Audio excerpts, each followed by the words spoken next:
Hai guys, selamat datang di channel Angkun. Fans SMA Jujutsu silahkan merapat, karena di video kali ini kita akan membahas lanjutan cerita Jujutsu Kaisen. Setelah Jogo yang membawakan 10 jari Sukuna kepada Yuji demi membangkitkan Raja Kutukan tersebut. Lebih tepatnya, kita akan mereview manga Jujutsu Kaisen chapter 112 yang bersumber dari website Jujutsu Kaisen atau forum Reddit. Buat kalian yang belum lihat review chapter sebelumnya, bisa klik link di deskripsi atau bisa juga klik link di pojokan atas video ini ya. Dan buat kamu yang cuma ngikutin animenya atau tidak mau kena spoiler, Angkun sarankan bikin stop video aja dari sekarang. Nah, di manga chapter 112 ini, Itadori menelan belasan jari Sukuna sehingga membuat Raja Kutukan tersebut berhasil dibangkitkan. Dan di luar perkiraan, dia malah membuat suatu perjanjian dengan Jogo pula. Penasaran? Oke, langsung aja kita bahas. Let's go!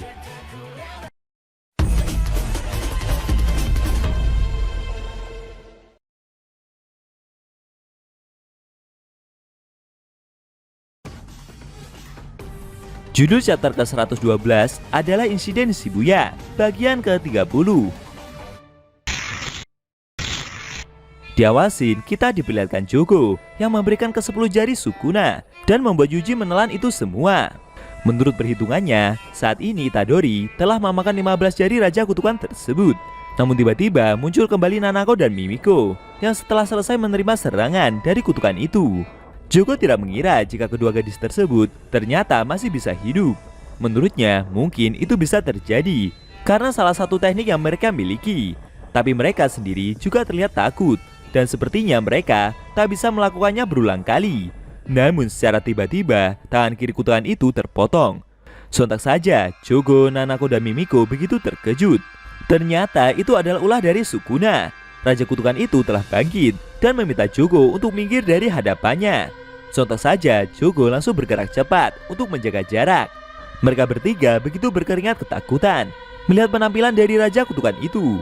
Jogo berkata dalam hati, menurutnya kekuatan yang dimiliki Sukuna sungguh berbeda jika dibandingkan dengan Gojo Satoru, dan dia terasa sangat jahat.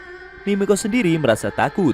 Menurutnya, satu saja gerakan yang mereka lakukan salah, maka mereka pasti akan langsung mati. Sambil terus berkeringat, kedua gadis itu mencoba untuk mengatur nafas. Mereka bahkan bingung apakah mereka boleh bernafas, dan Sukuna apakah memperbolehkan hal seperti itu. Sukuna yang melihat mereka bertiga berkomentar jika sepertinya mereka ini sedang berdiri terlalu tegak. Secara mengejutkan, tubuh mereka bertiga langsung menunduk seperti sedang bergerak sendirian. Dan seketika Raja Kutukan itu melancarkan tebasan rendah untuk memberikan peringatan. Efek serangan kejut itu membuat ujung kepala Jogo terpotong serta menghasilkan kerusakan di dinding di belakang dengan begitu besar. Sukuna mengomentari Jogo, menurutnya berlutut dengan satu kaki tidaklah cukup untuknya, karena padi yang paling berisi akan menunduk paling rendah. Namun sepertinya kepala kutukan itu sama sekali tidak ada isinya. Sukuna juga menanyai kedua gadis tersebut, apa ada sesuatu yang ingin mereka minta kepadanya, karena dia akan memberikan waktu demi satu jari yang mereka serahkan tadi.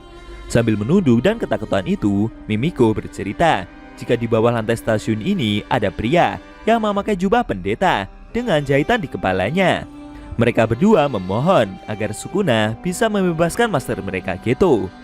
Dulu ketika masih bersama, Nanako dan Mimiko sempat bertanya kepada Geto, sebenarnya Gojo Satoru itu siapa? Master tersebut bercerita jika dia adalah sahabat terbaiknya, tapi mereka berselisih. Dan sejak saat itu selalu begitu. Nanako dan Mimiko begitu mencintai Master Geto.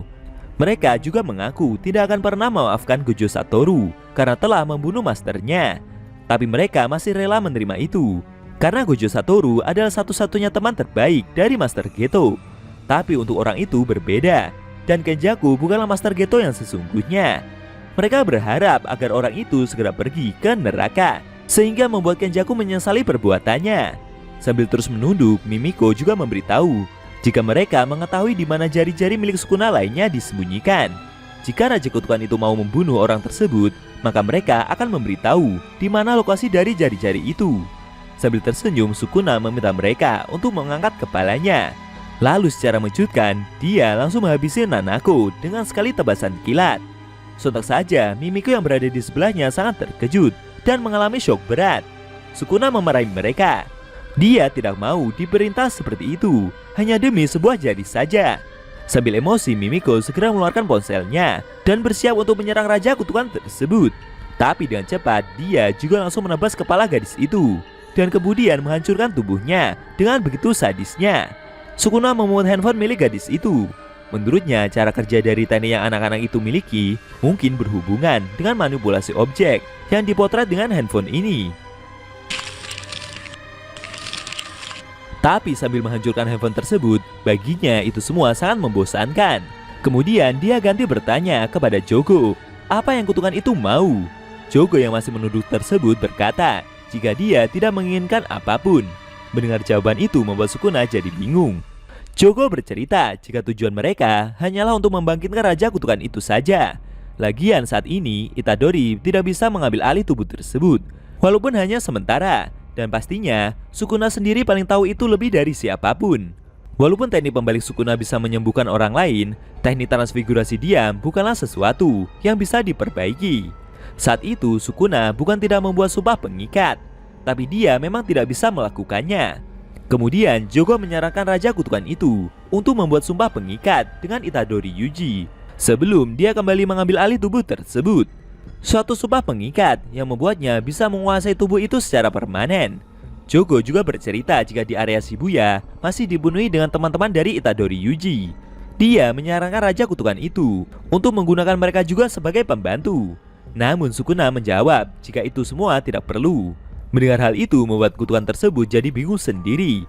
Sukuna bercerita jika dia memiliki rencana lain. Menurutnya Jogo sendiri sudah seperti putus asa saja. Dia pun mengungkapkan, sebagai rasa terima kasihnya untuk jari-jari yang Jogo berikan, Sukuna menantang kutukan itu untuk bertarung melawannya. Kalau Jogo dapat berhasil mengenainya, maka Raja Kutukan tersebut akan mematuhi permintaan dari mereka para arwah terkutuk untuk sementara waktu. Sedangkan untuk urusan yang pertama, dia menawarkan untuk membunuh semua manusia yang ada di Shibuya, semuanya kecuali satu. Mendengar tawaran tersebut, Jogo pun menerimanya. Kira-kira apa yang akan terjadi setelah ini? Apakah Jogo akan mampu menyerang Raja Kutukan tersebut dan Sukuna akan mengabulkan permintaannya? Sayangnya scene cerita manga Jujutsu Kaisen chapter 112 telah berakhir.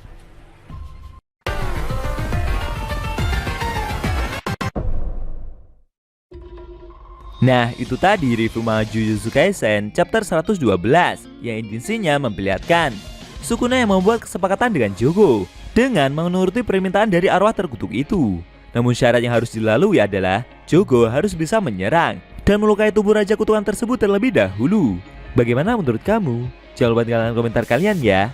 Kalau mau nonton review sebelum atau selanjutnya bisa klik link di deskripsi. Linknya udah Mimin taruh di sana kok. Buat kalian yang nonton review manga Jujutsu Kaisen secara maraton, bisa klik link di deskripsi juga ya guys. Oke? Tekan like kalau suka sama video ini dan dislike kalau nggak suka. Jika ada kata-kata dari Enku yang kurang pas, Enku mohon maaf dan sampai bertemu di video review manga Jujutsu Kaisen selanjutnya.